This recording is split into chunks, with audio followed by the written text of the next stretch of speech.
से भाग्य बने हैं दूल्हे राजा बड़े भले हैं। जिस घर से भाग्य बने हैं दूल्हे राजा बड़े भले हैं। ये कर्म संजोग से मिले हैं बाकी सुख रखे भगवान, बाकी सुख रखे भगवान।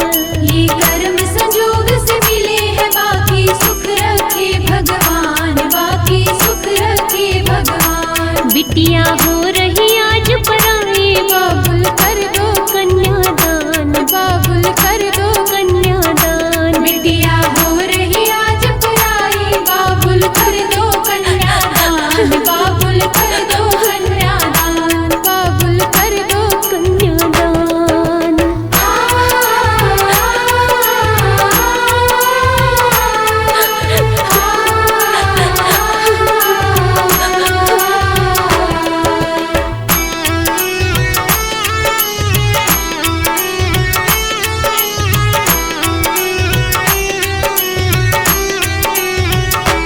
पहले तेरी थी हम लाडो होंगी उस घर की अब शोभा। पहले तेरी थी हम लाडो होंगे उस घर की अब शोभा। पहले तेरी थी हम लाडो होंगी उस घर की अब शोभा। पहले तेरी थी हम लाडो होंगे उस घर की अब शोभा। बेटी दोनों कुल का महान कहता सारा जगत जहान, बाबुल कर दो कन्यादान। बेटी दोनों कुल का मान कहता सारा जगत जहान, बाबुल कर दो कन्यादान। बिटिया हो रही आज पराई बाबुल कर दो कन्यादान, बाबुल कर दो कन्यादान। बिटिया हो रही आज पराई बाबुल कर दो कन्यादान, बाबुल कर दो कन्यादान, बाबुल कर दो